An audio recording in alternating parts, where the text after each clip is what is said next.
गुप्ता आप सभी का स्वागत करती हूँ। चलिए शुरुआत करते हैं कुछ देश दुनिया की खबरों से। सर, जिस परिवार का मुखिया कमज़ोर हो जाए उस परिवार का क्या होगा। जैसे कि कहते हैं कहावत में कि जो पेड़ कमज़ोर हो तो जाहिर सी बात है कि उसका फल भी कमज़ोर होगा। तो उस परिवार के जो मुखिया ही अगर कमज़ोर है तो उसके जो मेंबर हैं उनका क्या हाल होगा। बहुत अच्छी बात आप कह रहे हो। आपकी बात पर मुझे चाणक्य की बात याद आ गई। जब चाणक्य जा रहे थे रास्ते में जंगल से, तो उनकी फटी हुई धोती किसी कांटेदार लकड़ी से लिपट गई, और लिपटने के बाद में वो फट गई तो उन्हें बड़ा दुख हुआ, बड़ा पीड़ा हुई कि मेरी मेहनत की कमाई को इस पेड़ ने ख़त्म कर दिया या मुझे निर्वस्त कर दिया। तो उनके दिमाग में आया कि इस पेड़ को कैसे ख़त्म किया जाए। तो उन्होंने उस पेड़ में की जड़ों में जा कर के अगले दिन चीनी और छाछ डाली। जैसे चीनी और छाछ डाली तो वहाँ पर अगले दिन देखा कि बहुत सारी चींटियाँ वहाँ लगी हुई, और 2-4 दिन 5 दिन के बाद में देखा कि वो उसकी जड़ें खराब हो गई, कमज़ोर हो गई, और वो झाड़ी उखाड़ करके उन्होंने फेंक दी। अपना रास्ता उन्होंने साफ कर दिया। तो यही है मेरे प्यारे, मैं कहूँ आपको विद्यार्थी कहूँ, छात्र कहूँ, साथी कहूँ, बच्चे कहूँ या पत्रकार साथी कहूँ, जो भी आपके लिए उपमा दी जाए वो कम है।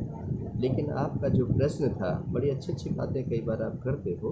तो आजकल तो सभी पेड़ और तनाव को कमज़ोर करने में लगे हुए हैं, उन्हें सींच कौन रहा है।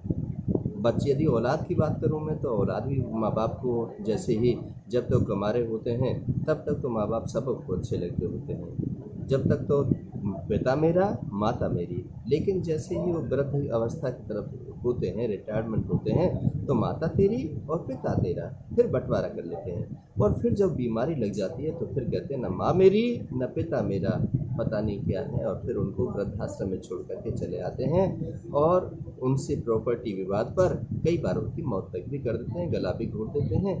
तो अब आप सोच सकते हैं कि किस मुखिया की बात आप कर रहे हैं, किस पेड़ की बात आप कर रहे हैं, किस तरह की बात कर रहे हैं। ये पहले समय पर था जब हम माता पिता को देवी देवता मान करके उनकी पूजा करते थे, उनकी देख रेख करते थे, उनको अच्छा पहनाते थे, उनको उनके साथ आप वार्तालाप करते थे। लेकिन आज कौन उनको समय दे रहा है।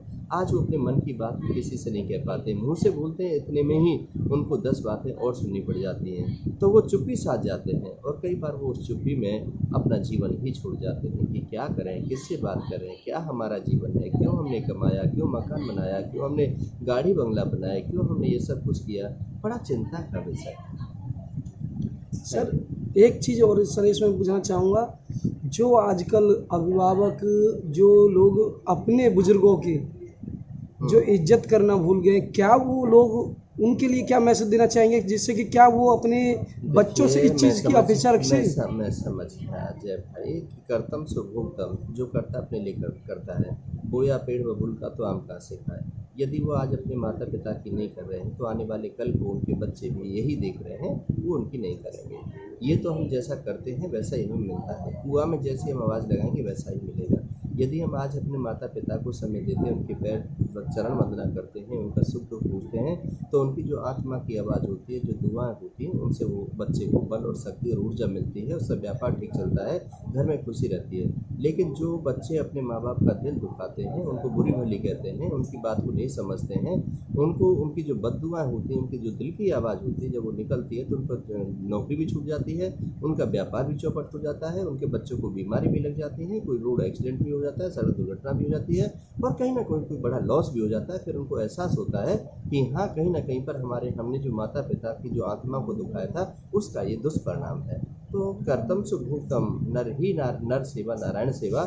यहाँ पर जो हमारे माता पिता हैं वही हमारे देवी हैं, देवता हैं, इष्ट हैं, वही हैं। जितना हम उनकी पूजा करेंगे, जितना हम उनके मन को यदि हम प्रसन्न करेंगे, उतनी ही ज़्यादा हमें शक्ति और बल ऊर्जा मिलेगी।